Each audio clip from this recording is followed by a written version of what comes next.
Grooming জেলার base coat কিন্তু একই দেখতে, বেস কোট মেরে গ্রুম দিলেও মোটামুটি হয়ে যায়, খারাপ হয় না ওটা। তো বেস কোটও তোমার হয়ে যাবে।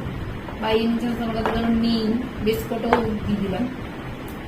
এই যে এই জিনিসটা যে আমি বানালাম না, এটাকে আমার তুলতে হবে, তুলে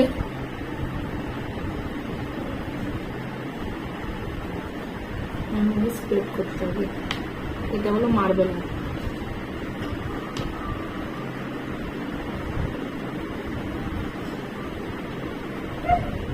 মার্বেলটা কি মানে পরিষ্কার কি বলতো, টাইলস যেরকম হয় ওই রকম।